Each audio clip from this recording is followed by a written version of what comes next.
जमानत पर बाहर तो नरेंद्र मोदी जी किसी वक्त आप भी थे, आपके तड़ीपार भी थे।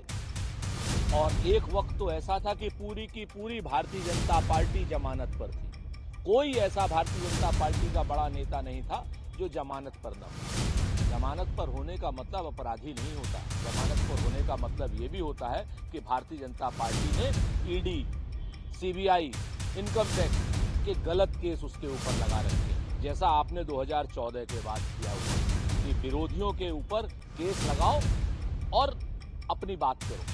सच बात यह है कि जमानत पर आगे आने वाले समय में जब आपके भ्रष्टाचार खुलेंगे, जब आपकी तमाम ये हिंदू मुसलमान की राजनीति खुलेगी, नोटबंदी की असलियत खुलेगी, तो जमानत पर आप और पूरी भारतीय जनता पार्टी होगी। इस चीज को याद रखिएगा। और दूसरी बात, बिहार का 20 साल का लुटेरों का राज्य है। नीतीश कुमार से बड़ा लुटेरा और भारतीय जनता पार्टी से बड़ी लुटेरी पार्टी कोई नहीं है। पिछले 8 साल में 4 लाख करोड़ रुपए की आपने माफियाओं के जरिए वहां शराब बिकवाई है, ऐसे आरोप लग रहे हैं। निश्चित तौर पर पाकिस्तान हमेशा हिंदुस्तान से मुंह की खाएगा। हमारी सेनाओं की व्यावसायिक दक्षता, शौर्य, साहस, पराक्रम पाकिस्तान को हमेशा मुंह की चटाता है और आगे भी मुंह की ही खिलाएगा। निश्चित तौर पर इस बात में कहीं कोई भी दो राय नहीं है कि पाकिस्तान से अगर हमारा पारंपरिक युद्ध होता है या कैसा भी युद्ध होता है तो पाकिस्तान के हम मूल को समाप्त कर देंगे।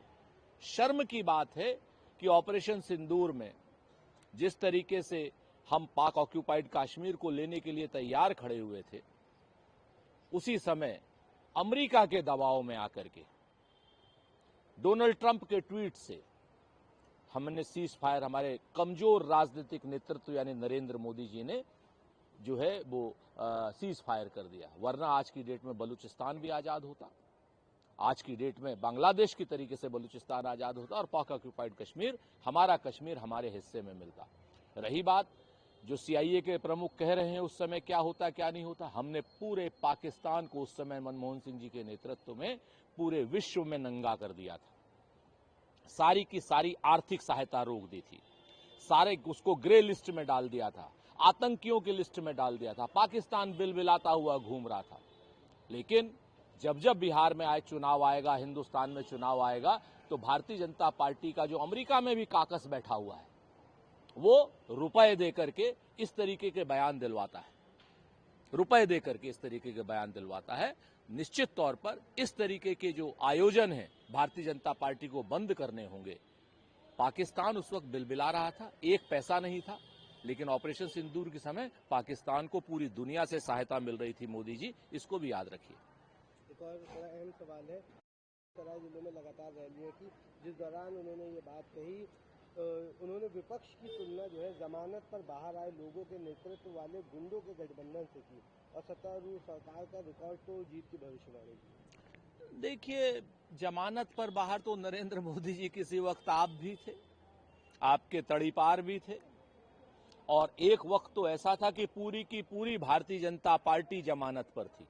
कोई ऐसा भारतीय जनता पार्टी का बड़ा नेता नहीं था जो जमानत पर न हो।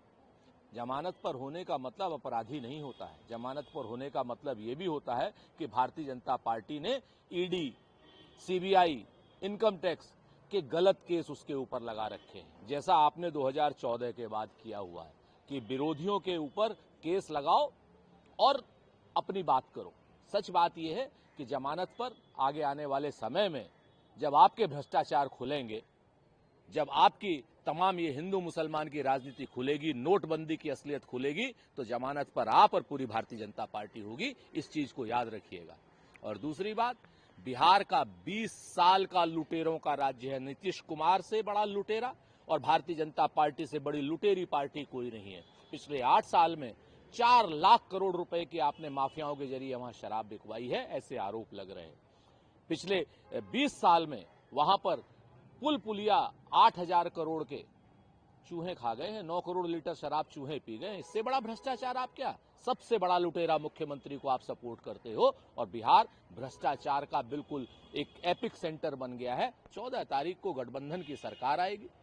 आप परेशान हैं, हम जानते हैं, आप हैरान भी हैं, आप परेशान भी हैं, चूंकि इसी गठबंधन की सरकार से आपकी केंद्र की सरकार भी प्रभावित होगी। याद रखिएगा, बिहार में नौजवान को नौकरी चाहिए, महिलाओं को जो है महंगाई से मुक्ति चाहिए, महिलाओं को स्वरोजगार की स्थितियां चाहिए। ये सारी की सारी हर घर नौकरी महागठबंधन की सरकार देगी। आप लोगों की तरीके से जुमलेबाजी नहीं करेगी। इसके साथ ही केंद्रीय गृह मंत्री बिहार में उन्होंने बताया कि लालू सरकार पर निशाना साधा और शहाबुद्दीन के बेटे को टिकट देने पर उन्होंने कड़ी आलोचना की है। शहाबुद्दीन के बेटे को टिकट, शहाबुद्दीन के बेटे के ऊपर कौन से केस हैं? लेकिन आप लोगों ने जो चाहे हुलास को टिकट दिए हो, चाहे अनंत सिंह को टिकट दिए हो, चाहे धूमल को टिकट दिए हो, आपके यहां तो बदमाश, माफिया और उनके परिवार को कम से कम आप लोगों ने तो 20 टिकट दिए हैं। सूप बोले तो बोले, क्या बोले छन्ना जिसमें 72 छेद। एक टिकट को लेकर के वो भी शहाबुद्दीन साहब के बेटे को टिकट दिया है, शहाबुद्दीन को नहीं टिकट दिया। लेकिन आपके यहां तो अनंत सिंह को, हुलास को, धूमल को, सीधे सीधे सबको आप लोगों ने टिकट दे रखा है। शर्म नहीं आती है आप लोगों को इस तरीके की बातें करते हुए? जितना आप सूरज की तरफ मुंह करके थूकेंगे उतना थूक आपके चेहरे पर गिरेगा। कम से कम आप ये तो देख लीजिए कि आपकी पार्टी और आपके सहयोगियों की पार्टी तो शुद्ध रूप से माफियाओं की पार्टी है। आप क्या खा करके इस चीज को बोलेंगे? एक आखिरी सवाल रहेगा। ठाकुर ने बयान दिया, वो अलीनगर से चुनाव लड़ रही हैं और उन्होंने बताया कि अगर वो वहां पर चुनाव जीतती हैं तो वो अलीनगर का नाम बदलकर सीतानगर कर दें। जो भारतीय जनता पार्टी राजपूतों की पगड़ी की मान न रख सके, जो भारतीय जनता पार्टी के लोग मैथिली पग की मान न रख सके, ऐसे लोग किसी स्थान के मान कैसे रखेंगे? कल या परसों केतकी सिंह जो राजपूतों की एक एमएलए हैं भाजपा की उत्तर प्रदेश से, उन्होंने पगड़ी फेंक दी और कहा कि पगड़ी का मान नहीं रखेंगे। जिन लोगों को पगड़ी का मान नहीं रखना आता वो मिथिला का मान क्या रखेंगे? ये बात देखने वाली है। भारतीय जनता पार्टी के लोग जिस पगड़ी के लिए राजपूतों ने भी और पूरे देशवासियों ने भी सर कटा दिए थे, लेकिन पगड़ी की आन पर आंच नहीं आने दी थी, उस पगड़ी का आन मान शान उसको आपने जमीन पर फेंक दिया, उसकी आन मान शान को ध्वस्त कर दिया। वो लोग मिथिला का मान क्या रखेंगे? बिहार का मान क्या रखेंगे? ऐसे लोग कौम के भी गद्दार हैं, समाज के भी गद्दार हैं, जात के भी गद्दार हैं, देश के भी गद्दार हैं।